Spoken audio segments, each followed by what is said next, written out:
जय हिंद दोस्तों। तो हम लोग आज के क्लास में 10th क्लास के हिस्ट्री चैप्टर नंबर 2 जिसका नाम है समाजवाद एवं साम्यवाद, उसके लघु उत्तरीय प्रश्न को देखेंगे। इससे पिछले वीडियो में हम लोग देखे हैं अति लघु उत्तरीय प्रश्न को।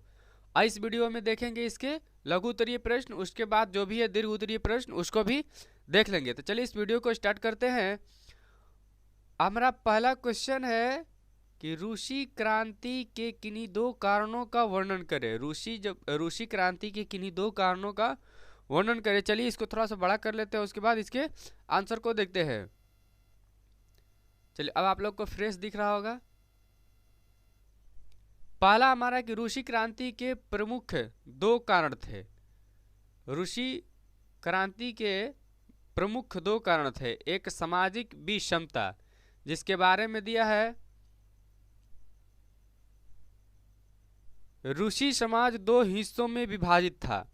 एक श्रेणी में संपन्न, समर्थ और सम्मानित वर्ग के लोग थे, तो दूसरे वर्ग में उत्पीड़ित, शोषित, भूमिहीन किसान और दास। इस कारण से सामाजिक जीवन असंतोष, आक्रोश और उथल पुथल से भरा था। दूसरा कारण यह है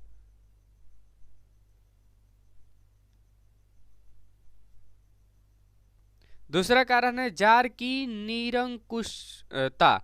यूरोप की राजनीतिक संरचना 19वीं सदी के मध्य काफी बदल चुकी थी। राजाओं की शक्ति कम कर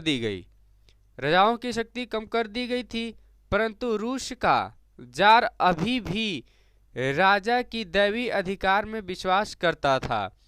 वह अपनी शक्ति कम करने को तैयार नहीं था। फलस्वरूप जनता में भारी आक्रोश था। और इस प्रकार ये हमारा जो क्वेश्चन था पहला कंप्लीट हुआ, यानी कि रूसी क्रांति किन्हीं दो कारणों का वर्णन कीजिए। चलिए हम लोग नेक्स्ट क्वेश्चन पे चलते हैं। अगला हमारा क्वेश्चन कर रहा है कि रूसीकरण की नीति क्रांति हेतु कहां तक उत्तरदायी थी। चलिए इसको भी थोड़ा सा बड़ा करते हैं, उसके बाद इसका आंसर देखते हैं। चलिए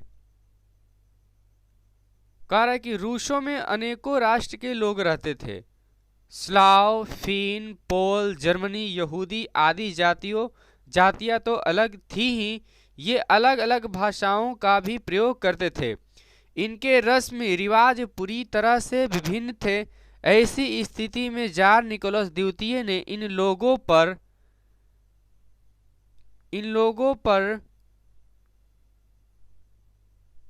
लोगों पर रूसी भाषा, शिक्षा और संस्कृति लादने का प्रयास किया। इससे अल्पसंख्यकों में रोष फैलने लगा। जार के इस रूसीकरण का सभी अल्पसंख्यकों द्वारा विरोध होने लगा। इस प्रकार से रूसीकरण की नीति क्रांति हेतु बहुत हद तक उत्तरदायी थी। चलिए तो दूसरा क्वेश्चन का भी हमारा उत्तर कंप्लीट हो चुका, यानी कि रूसीकरण की नीति क्रांति हेतु कहाँ तक उत्तरदायी थी। चलिए अब नेक्स्ट क्वेश्चन पे चलते हैं, यानी क्वेश्चन नंबर 3। चलिए इसको पहले थोड़ा सा बड़ा कर लेते हैं, उसके बाद देखते हैं।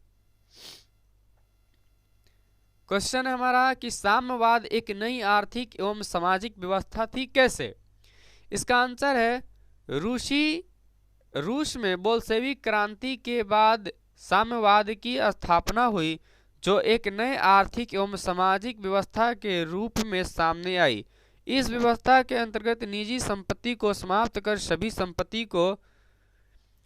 संपत्ति को राष्ट्रीय संपत्ति घोषित किया गया। उत्पादन, वितरण, बाजार एवं पूंजी पर राजकीय नियंत्रण स्थापित किया गया।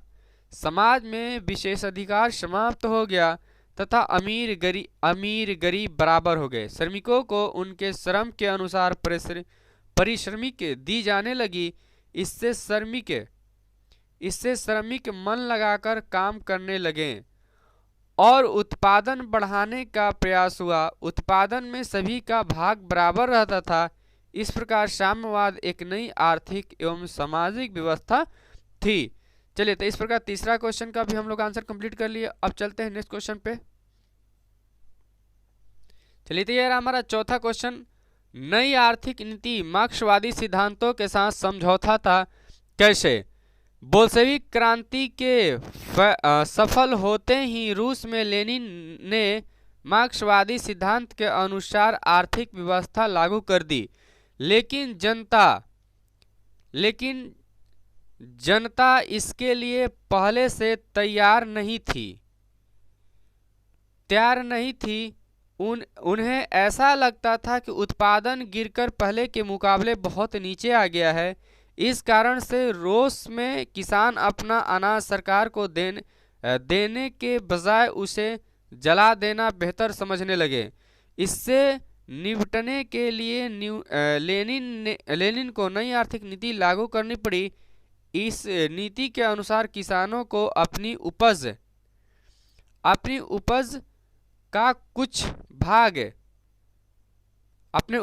कुछ भाग बेचने की सुविधा दी गई। 20 श्रमिक को रखकर कोई भी निजी कारखाना चला सकता था।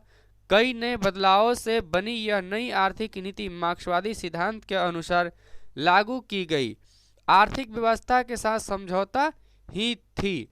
चलिए, तो इस प्रकार यह भी हमारा क्वेश्चन कंप्लीट हुआ। चलते हैं हम लोग नेक्स्ट क्वेश्चन पे। अगला हमारा क्वेश्चन है, थोड़ा सा इसे बड़ा कर लेते हैं। प्रथम विश्व युद्ध में रूस की पराजय ने क्रांति हेतु मार्ग से प्रशस्त किया कैसे? इसका आंसर है, प्रथम विश्व युद्ध में रूस की हार से पहले ही लेनिन ने स्वयं युद्ध से हाथ खींच सैनिक को वापस बुला लिया। 1805 ईस्वी में रूस का जापान जैसे छोटे देश से हार जाना, खूनी रविवार, देश में फैली गरीबी, अन्य भाषावादियों पर जबरदस्त रूसी भाषा लादना आदि ऐसे अनेक कारणों ने क्रांति का मार्ग प्रशस्त किया।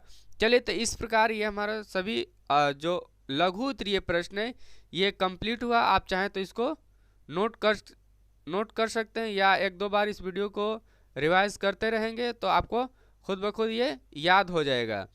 और इसका जितने लोग चाहते हैं कि इसका PDF मिल जाए तो आपको डिस्क्रिप्शन में भी इसका टेलीग्राम लिंक है, व्हाट्सएप ग्रुप लिंक है, वहाँ से आप कहीं भी अगर ज्वाइन हो जाते हैं तो वहाँ पे भी आपको मिल जाएगा और वहाँ से इसको आसानी से नोट कर सकते हैं। अगर नोट करने में दिक्कत है या कोई भी दिक्कत है तो आप इस वीडियो को देखते रहिए। अगर एक बार दो बार देखेंगे तो आपको तो ऐसे ही याद हो जाना है। चलिए, तो मिलते हैं हम लोग नेक्स्ट वीडियो में, वो भी दीर्घ उत्तरीय प्रश्न के साथ। और किसी स्टूडेंट को अगर कोई भी चाहिए टॉपिक से रिलेटेड, ओनली वन कोई टॉपिक हो तो उस टॉपिक का आप नाम डाल के कमेंट करिए, उस पर आपको एक वीडियो ज़रूर मिलेगा या आपको उस ग्रुप में भी मिल सकता है। तो चलिए, मिलते हैं हम लोग अगले वीडियो में। जय हिंद।